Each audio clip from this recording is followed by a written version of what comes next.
Now it is time to catch up with one of our favorite humans. Fran Farrell is going to show us how to make crab apple jelly. Yum, yum. Don't feed me after midnight. That's coming up next. The 158th Annual Ripley-Huron Fall Fair virtual style. Many people like to can fruits and vegetables. This year I'm trying an experiment on some wild crab apples because the crab apple tree has lots of crab apples. So, you first get your crab apples. This is what they look like. You cut them up. You take out the stem end and the blossom end. There it is, the blossom end. And any bad ones, of course, you put them right into the compost.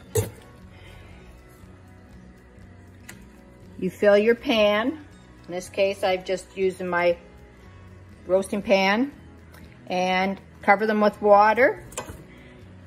Cook until all the fruit is soft. I like to cook my fruit in the oven. So after about 2 hours at 350, we bring it out of the oven.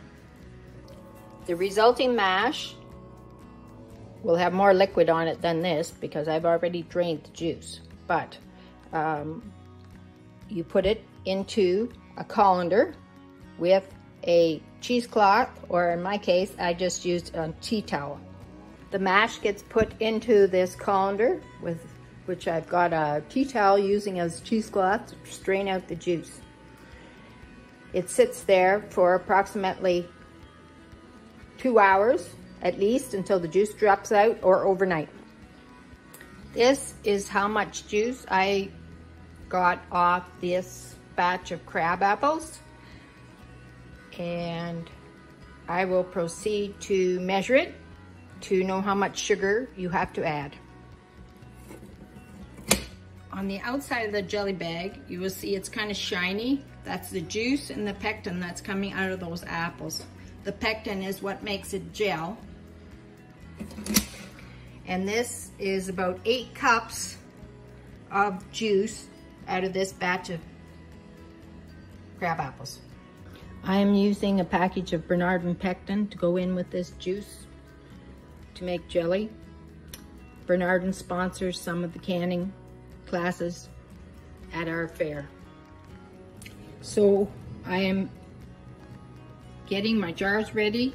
Always wash and clean your jars, have them ready, use new lids every time. And this is the pot I'm going to use to boil my jelly in, nice and clean. My 8 cups of juice, sugar of course, and more pectin. You add the pectin to the juice and dissolve it. My recipe calls for 3/4 cup sugar to each cup of juice. So I have the sugar prepared and ready to add when the juice is ready. This is what the pectin looks like, and you want to stir it to make sure it dissolves into the juice.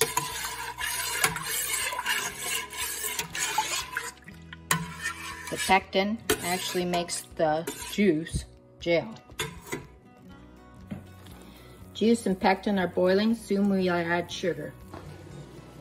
Jars and lids are also getting sterilized. You have your funnel, tongs, and a cup for measuring your finished jelly or jam. Bernardin has lids also. The sugar has been added and it's nice and clear. Now we have to make this boil too, so that the sugar and the pectin all gel together and make your jelly. Most of the time when you're making jams or jellies, you boil the mixture for a full minute before you put it in the jars. Sometimes a wooden spoon across the top of the pan will help break the bubbles, and then at least you don't have it boiling all over the stove.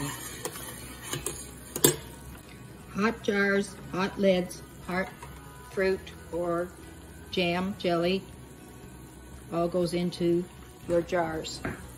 See how the sugar and the juice, your jelly mixture, is now rising because it's boiling. The boiling is necessary to make the pectin and the sugar and the juice all gel together to make your jelly. The jelly is turned off and cooling off. It's nice and clear. The lids and jars are all ready and they're hot. We have our funnel ready, our measuring cup to fill our jars. I use a long handled cup for filling my jars. Then you take your tongs to retrieve a lid out of the water. Remove your funnel, put your lid on your jar, hold it down, and put another lid on top, screw it down tight. All right, filling the jars, you fill to about a ½ inch of headspace, which means from the top of the jar down.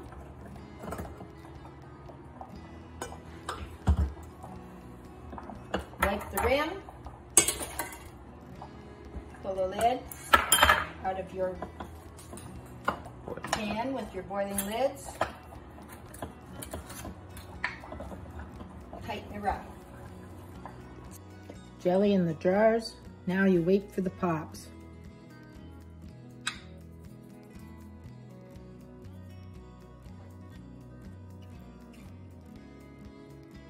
That will indicate whether your jars have sealed.